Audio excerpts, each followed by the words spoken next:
Hi hello నమస్తే welcome back to exams tutorial. ఈరోజు వివిధ దినపత్రికల్లో వచ్చినటువంటి ముఖ్యమైన విద్యా ఉద్యోగానికి సంబంధించిన అంశాలతో పాటు ముఖ్యమైన కరెంట్ అఫైర్స్ని కూడా ఈ వీడియోలో డిస్కస్ చేయడం జరుగుతుంది. ఎవరైనా ఛానల్ని ఫస్ట్ టైం చూస్తున్నట్లయితే ఛానల్ని సబ్స్క్రైబ్ చేసుకొని చూడండి. మేము పెట్టే డైలీ జాబ్ అప్డేట్స్ని అలాగే ముఖ్యమైన కరెంట్ అఫైర్స్ని నోటిఫికేషన్ రూపంలో అందుకోండి. వీడియో చూస్తున్న ప్రతి ఒక్కరూ వీడియోని లైక్ చేసి మీ మిత్రులకైతే షేర్ చేయండి. ఇక ఈరోజు వచ్చిన ఫస్ట్ అప్డేట్ చూసుకున్నట్లయితే టెట్ ఎగ్జామ్ ఫీజు 1000 రూపాయలుగా ప్రభుత్వం నిర్ణయించింది.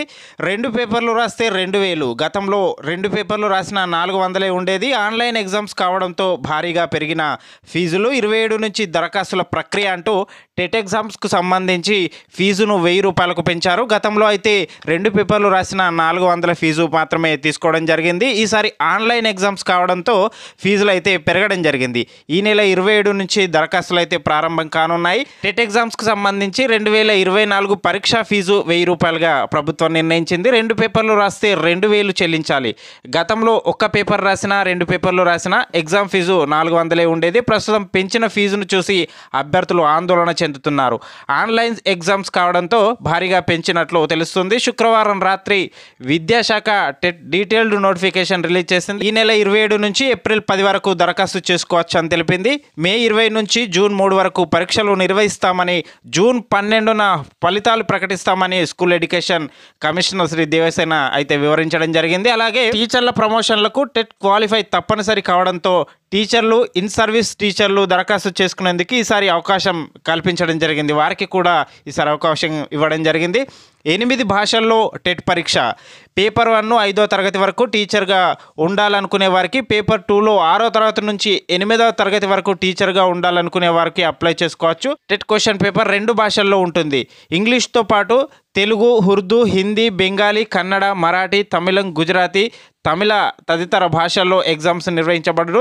ఈసారి కూడా టెట్ మార్కులకు డిఎస్సిలో 20% వెయిటేజీని అయితే ఇవ్వనున్నారు. ఈసారి భారీగా ఫీజులు అయితే పెంచడం జరిగింది ప్రభుత్వం. దీనికి సంబంధించి అభ్యర్థులు అయితే ఆందోళన చెందుతున్నారు. గతంలో 400 ఉన్న ఫీజు ఈసారి ఏకంగా 1000 రూపాయలకు పెరిగింది. 2 పేపర్లు రాస్తే 2000కు పెరిగిందని అభ్యర్థులు అయితే ఆందోళన చెందుతున్నారు. ఇది టెట్కు సంబంధించి ఈరోజు వచ్చిన అప్డేట్.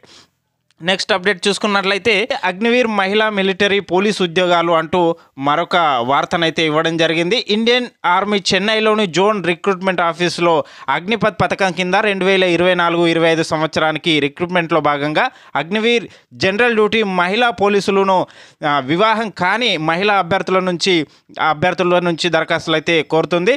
దీనికి అర్హత చూసుకున్నట్లయితే 45% మార్కులతో 10వ తరగతి, ప్రతి సబ్జెక్టులో 33% మార్కులతో పాస్ అయి ఉండాలి. డ్రైవర్ నియామకాల్లో light motor vehicle driving licence కలిగి ఉన్న అభ్యర్థులకు ప్రాధాన్యత ఉంటుంది.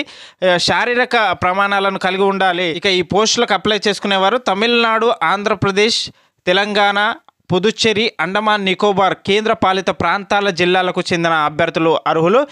వయసు చూసుకున్నట్లయితే 17.5 సంవత్సరాల నుంచి 21 సంవత్సరాల మధ్య ఉండాలి. దీనికి సంబంధించి సెలక్షన్ ప్రాసెస్ చూసుకున్నట్లయితే ఆన్లైన్ కంప్యూటర్ ఆధారిత పరీక్ష ఉంటుంది. దాని తర్వాత ఫిజికల్ టెస్ట్ ఉంటుంది. దాని తర్వాత మెడికల్ టెస్ట్ ఉంటుంది. దాని తర్వాత వచ్చేసి సర్టిఫికేట్ వెరిఫికేషన్.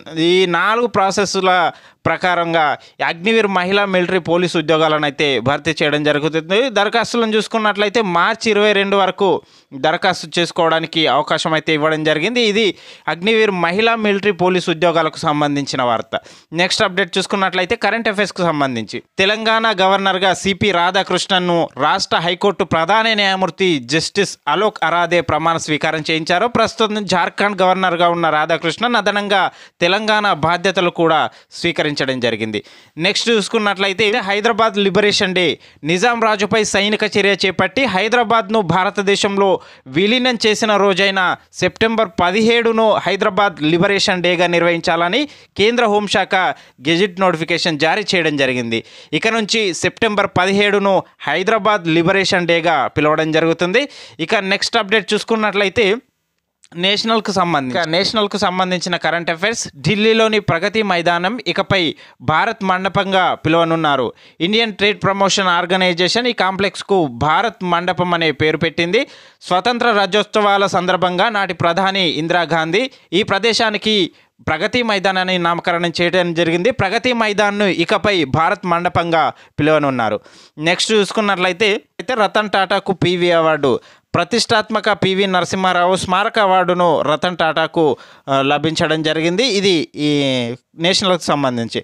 అలాగే ప్రముఖ కేరళ కవి ప్రభువర్మకు సరస్వతి సమ్మాన్ 2023 పురస్కారం లభించింది. ఆయన రచించిన రౌద్ర సాత్వికం నవలకు ఈ అవార్డు దక్కినట్లు కేకే బిర్లా ఫౌండేషన్ తెలపడం జరిగింది. దేశంలో అత్యంత ప్రతిష్టాత్మకమైన అత్యున్నత స్థాయి సాహితీ పురస్కారంగా దీన్ని పరిగణిస్తారు. ఈ పురస్కారాన్ని 1991లో ఏర్పాటు చేయడం జరిగింది. 2023కు సంబంధించి ప్రభువర్మకు కేరళ కవి అయినటువంటి ప్రభువర్మకు ఈ అవార్డు లభించడం జరిగింది, సరస్వతి సమ్మాన్ పురస్కారం. నెక్స్ట్ చూసుకున్నట్లయితే రష్యా అధ్యక్షుడిగా మళ్ళీ పుతిన్. రష్యా అధ్యక్ష ఎన్నికల్లో ప్రస్తుతం అధ్యక్షుడిగా వ్యవహరిస్తున్న పుతిన్ మరోసారి ఘన విజయం సాధించారు. 88 ఓట్లతో మరోసారి విజయం సాధించారు. ఈయన విజయం ఈసారి 5వసారిగా కావడం గమనార్హం. సినీ రంగంలో అత్యంత ప్రతిష్టాత్మకంగా భావించే ఆస్కార్ అవార్డుల వేడుక లాస్ ఏంజల్స్ థియేటర్లో ఘనంగా జరిగాయి. ఉత్తమ చిత్రంగా ఓపెన్ హైమర్, ఉత్తమ నటుడిగా కిలియన్ మర్ఫీ, ఉత్తమ దర్శకుడిగా క్రిస్టోఫర్ వోలాన్, అలాగే ఉత్తమ నటిగా ఎమ్మా స్టోన్ అవార్డులు గెలుచుకున్నారు.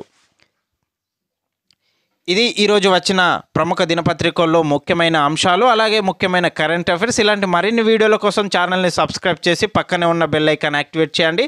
మేము పెట్టే డైలీ జాబ్ అప్డేట్స్ని అలాగే ముఖ్యమైన కరెంట్ అఫైర్స్ని నోటిఫికేషన్ రూపంలో అందుకోండి. వీడియో చూస్తున్న ప్రతి ఒక్కరు వీడియోని లైక్ చేసి మీ మిత్రులకైతే షేర్ చేయండి. Thank you for watching.